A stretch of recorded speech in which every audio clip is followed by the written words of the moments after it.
Yo, aujourd'hui on est vendredi, donc c'est un nouvel épisode de la Minute Math.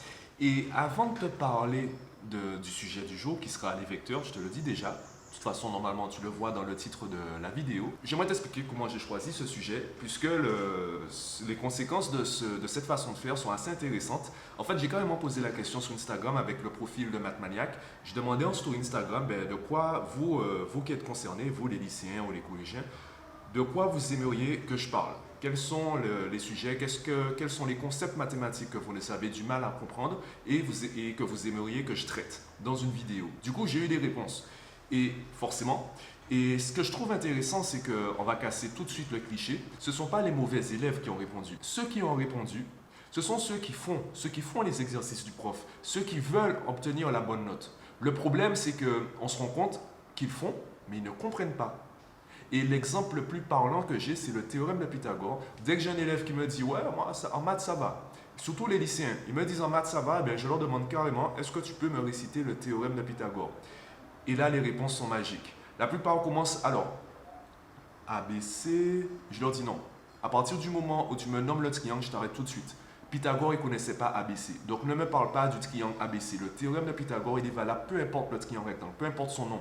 Donc, donne-moi le théorème de Pythagore sans me nommer le triangle. Si tu es incapable de faire ça, c'est que déjà, tu ne connais pas le théorème, puisque dans le théorème, le triangle n'est pas nommé. Et en plus, tu n'as pas vraiment compris comment ça fonctionne. Parce que tu pourrais me le donner avec tes propres mots et sans me donner d'exemple. Puisque à partir du moment où tu parles du triangle ABC, c'est que tu prends un exemple. Deuxième chose, eh bien, ce sont des élèves ce sont des lycéens, lorsqu'ils étaient collégiens, ils arrivaient à utiliser le théorème. Ils arrivaient à faire les exercices. Donc ça montre qu'on n'est pas obligé de maîtriser la notion, de vraiment comprendre la notion pour réussir les exercices et passer à la classe supérieure. Ce sont deux choses différentes. Avoir la bonne note en évaluation et vraiment comprendre le chapitre. Du coup, c'est là l'intérêt des vidéos et je te le répète, ce ne sont pas les mauvais élèves qui ont répondu à ma question. Ce sont les élèves qui sont entre guillemets bons parce qu'ils font ce qu'on leur demande de faire. C'est juste que parfois ils font mais ils ne comprennent pas. Ok, commençons tout de suite avec la première question. Qu'est-ce qu'un vecteur? Les deux mots les plus importants concernant ce chapitre, et c'est les deux mots que je vais utiliser le plus, sont les mots itinéraire et trajectoire. Les vecteurs vont nous permettre d'illustrer, de définir des itinéraires ou des trajectoires. Alors, la manière la plus simple de travailler les vecteurs, c'est de le faire sur une feuille quadrillée. Une trajectoire, ça peut être deux carreaux vers le bas, un carreau vers la droite. Peu importe où tu démarres sur la feuille, tu fais deux carreaux vers le bas, un carreau vers la droite, tu as défini une trajectoire. L'itinéraire, on va attribuer à cette trajectoire un départ et une arrivée. Par exemple, le départ, ça peut être le point A et l'arrivée, ça peut être le point B. Eh bien, si tu pars du point A, tu fais deux carreaux vers le bas, un carreau vers la droite et tu places le point B, eh bien, tu as défini l'itinéraire AB, le chemin AB, le vecteur AB. Donc, les vecteurs, pourquoi on les a créés? Eh bien, ça va nous permettre, en créant ce vocabulaire, ça va nous permettre de présenter des phénomènes de manière beaucoup plus simple. En physique, ça va nous permettre notamment de définir des forces. Par exemple, la gravité, ce qui va nous tirer entre guillemets vers le bas, nous attirer vers le centre de la Terre, eh bien, ce sera une force qui sera dirigée vers le bas. Donc, on va représenter ces forces avec des flèches, on va les représenter avec des trajectoires. En fonction de ce qu'on veut dire, en fonction de ce qu'on veut faire, on passera de l'itinéraire à la trajectoire. Donc, c'est là où les vecteurs seront intéressants et c'est là où on va parler de géométrie vectorielle. Bon, j'allais prendre le tableau, mais je ne pense pas que ce soit nécessaire. Je pense que tu vas comprendre ma deuxième explication. Là, je vais te parler de la relation de Charles. C'est la deuxième partie la plus importante à comprendre au niveau des vecteurs. Alors, la relation de Charles, comment ça fonctionne? Je vais te prendre un exemple très simple. Imaginons que je sois super riche, ça m'arrange bien, et je décide de faire un voyage. Je pars de New York, j'arrive à Paris. Et Paris, c'est juste une escale. Dès que j'arrive à Paris, je repars vers Dubaï. Dès que j'arrive à Dubaï, je repars vers Tokyo. Donc, l'itinéraire que j'ai utilisé, c'est New York, Paris, Dubaï, Tokyo. Et si je dois expliquer à quelqu'un ce que j'ai fait, vu que Paris et Dubaï c'était juste des escales, eh bien je lui dirais carrément j'ai fait New York, Tokyo. Évidemment, il y a des intermédiaires. Sauf qu'avec les vecteurs, je ne vais pas forcément m'intéresser à tout ça. Je vais m'intéresser soit au chemin, à l'itinéraire, soit à la trajectoire. Donc ça dépend de ce que je veux faire. Donc vecteur AB plus vecteur BC plus vecteur CD, eh bien ça donne le chemin AD finalement. Donc je vais prendre le premier point de départ et le dernier point d'arrivée. Pour être sûr de t'en sortir, eh bien fais en sorte qu'il y ait le même point à la fin du premier vecteur et au début du deuxième vecteur. Aussi simple que ça.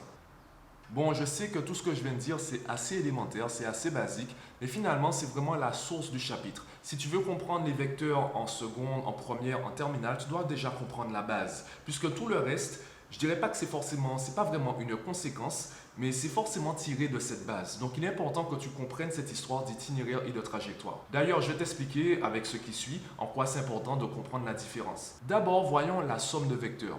Le problème, c'est que quand je parle du vecteur AB, je parle d'un itinéraire. J'ai un point de départ, j'ai une trajectoire et j'ai un point d'arrivée. Donc, je pars du point A, j'arrive au point B. Mais si je veux parler uniquement de la trajectoire dans le vecteur AB, si je veux parler uniquement de la trajectoire, ça me bloque. Donc, qu'est-ce que je vais faire? Je vais remplacer les deux lettres du vecteur, qui représentent donc deux points, les points A et B, et je vais donner une seule lettre pour la trajectoire. Je vais l'appeler par exemple le vecteur U. Et finalement, lorsque je parle de somme de vecteurs, ça revient à faire quoi? Quand je dis que je fais le vecteur U plus le vecteur V, eh bien là, je parle de trajectoire. Il suffit que je place un point, je fais la trajectoire U. Ensuite, j'arrive à un deuxième point, je fais la trajectoire V et par la relation de Chasles, j'obtiens le troisième chemin que je pourrais appeler le vecteur W. Donc, je vais prendre des trajectoires différentes, je vais placer un premier point et ça me permettra de finalement définir un itinéraire global. Dans les vecteurs, tu verras également la collinéarité. Ça veut dire quoi? Eh bien, encore une fois, la trajectoire. La trajectoire, il n'y a pas de point spécifique. Donc, si je prends les vecteurs AB et CD, qui représentent la même trajectoire U.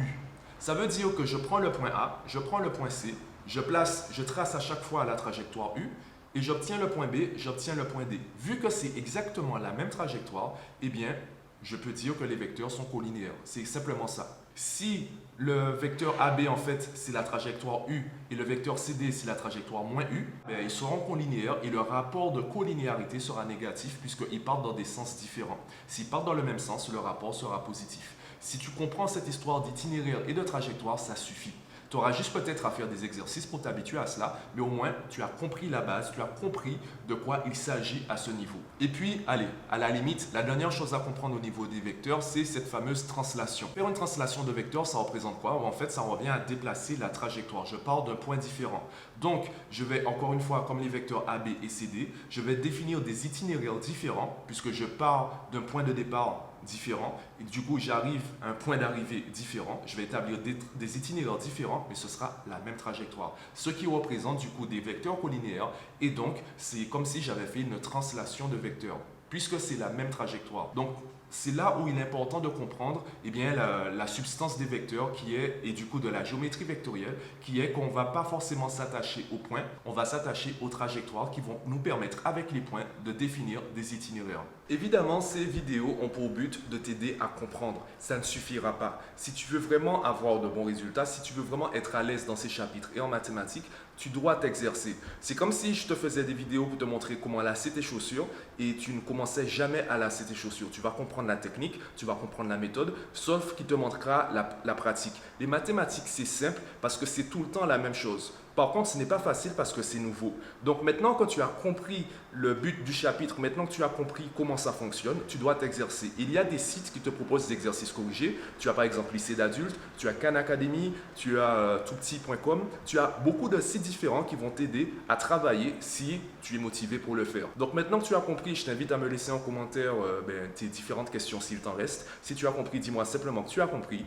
Et moi, je te donne rendez-vous vendredi prochain pour un nouvel épisode de la Minute Math. Yo, check it, 1 for Charlie Hustle, 2 for Steady Rock, 3 for the forthcoming live future shot.